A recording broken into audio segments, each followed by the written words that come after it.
Pada pertemuan ini, mari kita lanjutkan materi pembahasan kuliah kita. Sosiologi suatu pengantar ke sosiologi hukum. Sebagaimana di awal telah saya tegaskan, saya katakan bahwa untuk mempelajari sosiologi hukum itu kita harus mengerti awal sekali pengetahuan kita tentang ilmu sosiologi. Baru kita mempelajari sosiologi hukum dan perkembangannya.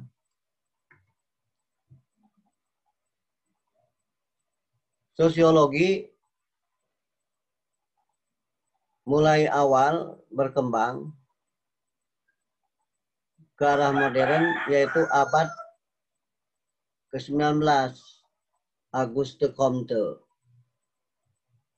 Fisika sosial, sosial fisik.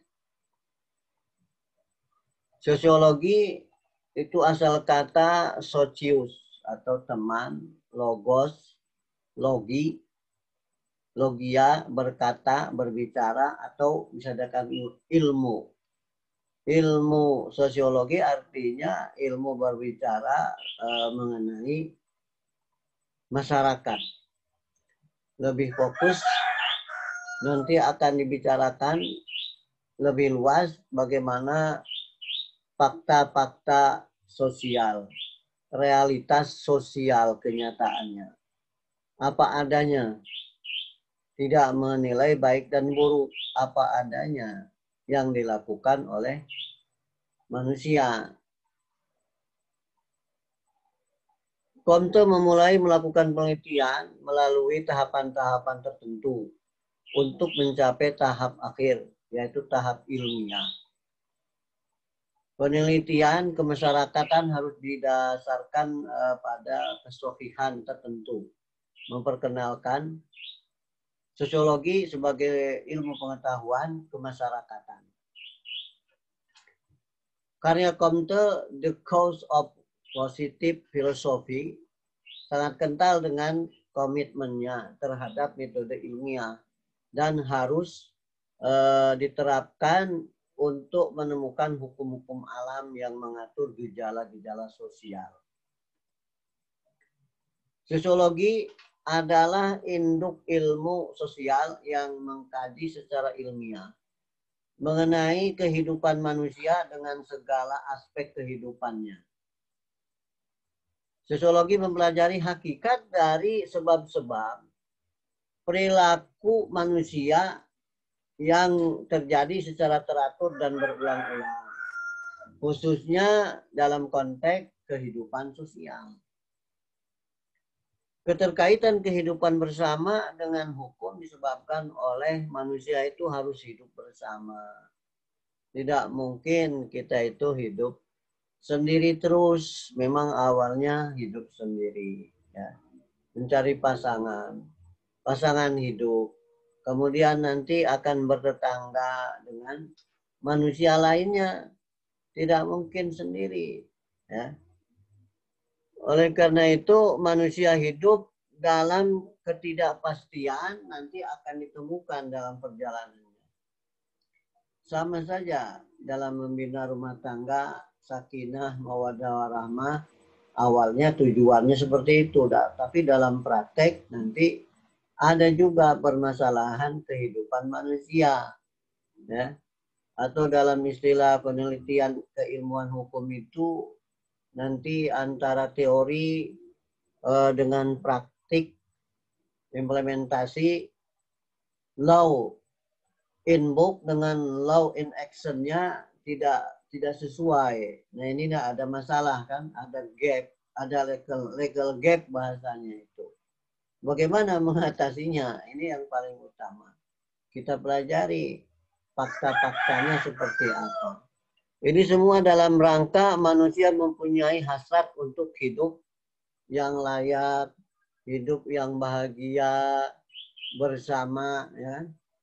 Nah, rukun, damai, tertib, keteraturan, dan lain sebagainya, ya, maka perlu diingat bahwa ketiga ciri di atas itu menampakkan bahwa dalam kehidupan bersama terdapat banyak kemungkinan perilaku untuk mendapatkan kepastian. Pantas perlu patokan perilaku atau tata aturan kehidupan manusia.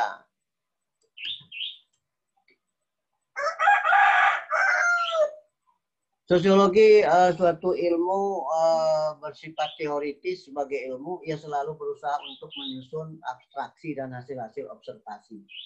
Ya.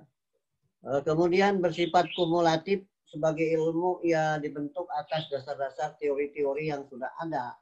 Setidaknya sifatnya memperbaiki, memperluas, serta memperhalus teori-teori yang lama. Bersifat non-etis. Sebagai ilmu, ia tidak mempersoalkan baik atau buruk, tetapi ia menjelaskan berbagai fakta secara analitis.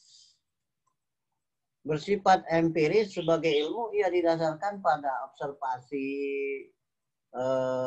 terhadap kenyataan dan akal sehat, tidak bersifat spekulatif, tidak bersifat dugaan-dugaan. Jadi yang pasti dilihatnya, diobservasi, dilihat kenyataannya seperti apa. Jangan hanya katanya, bagaimana faktanya. Jangan kata orang siapa, orang-orang mana, nggak jelas. Ya. Maka kita langsung adakan penelitian secara partisipatif bahasanya, langsung mencari fakta. Kalau berbicara sosiologi, ini banyak para ahli yang sudah mendefinisikan. Silakan Anda ya baca nanti di slide ini, ada di Google Drive, ya, insya Allah ya, Anda bisa langsung mempelajarinya sendiri, ya. Lebih fokus lagi nanti berbicara bagaimana sosiologi menurut para ahli sosiologi seperti Herbert Spencer. Sosiologi mempelajari tumbuh, bangun, dan kewajiban masyarakat. Emile Durkheim menyoroti sosiologi sebagai ilmu yang mempelajari lembaga-lembaga, ya, kaitan dengan lembaga-lembaga sosial, lembaga masyarakat, termasuk juga lembaga-lembaga negara. Nantinya kalau sudah mengkaji hukum dalam arti modern. Swal berpendapat bahwa sosiologi membahas tentang proses-proses sosial. Max Weber melihat sosiologi menggeluti tentang tindakan-tindakan sosial atau manusia. Ya. Nah, ini banyak, silahkan Anda baca. Kemudian ini paling penting, sosiologi sebagai ilmu pengetahuan memiliki ciri. Satu, empiris, didasarkan pada observasi, penelitian, kenyataan, ya, antara teori dan praktiknya seperti apa, sesuai dengan akal sehat, tidak spekulatif, tidak berupa dugaan-dugaan. Teoritis, menyusun abstraksi dari hasil-hasil observasi, menjelaskan hubungan sebab akibat dalam penyusunan teori. Kumulatif, dibentuk atas dasar teori yang sudah ada, memperbaiki dan memperhalus teori-teori yang lama. Non-etis, yang dipersoalkan bukan buruk dan baik dari fakta, tetapi menjelaskan fakta yang analitis yang sebenarnya di lapangan. Praktiknya seperti apa? Nah, itulah yang harus Anda cari di sini. Demikian, semoga berkah dan manfaat. Terima kasih.